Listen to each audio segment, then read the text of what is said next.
জুতা পরবো না শালা দুপুরা যাহা হবে শালা কি আছে শালা আব্বা কি হয়েছে?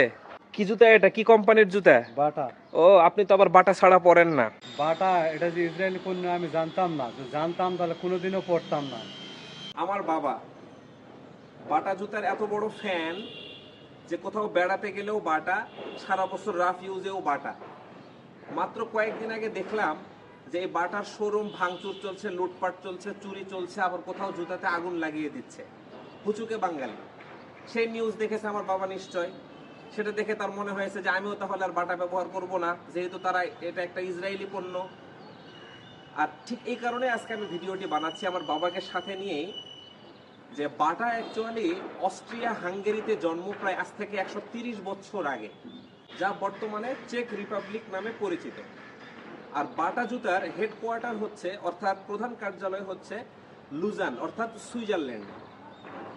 মজার ব্যাপার হচ্ছে হুচুকে বাঙালি না জেনে বুঝে এই যে বাটা জুতাতে আক্রমণ করেছে, বাটা জুতার শোরুমে আক্রমণ করেছে, এই বাটা জুতার কোম্পানির সাথে ইসরায়েলের কোনো ধরনের সম্পর্ক নেই। এটা আমি সবকিছু রিসার্চ করে জেনে বুঝে তারপরে ভিডিওটি বানালাম। এখানে ইন্টারেস্টিং একটা ফ্যাক্ট যেটা না বললেই নয়, 1971 সালে এই বাটা জুতা কোম্পানির একজন নির্বাহী কর্মকর্তা বাংলাদেশে এসেছিল। সেই অস্ট্রেলিয়ান নাগরিক নির্বাহী কর্মকর্তা উইলিয়াম ওডারল্যান্ড বাংলাদেশে যুদ্ধের সময় বাঙালিদেরকে এত পরিমাণ হেল্প করেছে, উনি 1978 সালে বীর প্রতীকের খেতাব পেয়েছে। এই বাংলাদেশে যুদ্ধ চলাকালীন সময়ে একমাত্র বিদেশি এই বাটা জুতা কোম্পানির নির্বাহী কর্মকর্তা যিনি বীর প্রতীকের খেতাব পেয়েছেন। আর আমরা সেগুলোর হিস্ট্রি না জেনে না বুঝে আন্দাজে আবেগে হুচুকের বাঙালি হয়ে এই বাটা জুতার শোরুমে অ্যাটাক করেছি।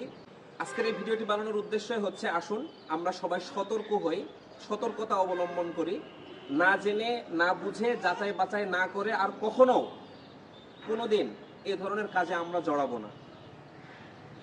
Thank you so much. আবার দেখা হবে ইনশাল্লাহ নেক্সট কোনো ভিডিওতে।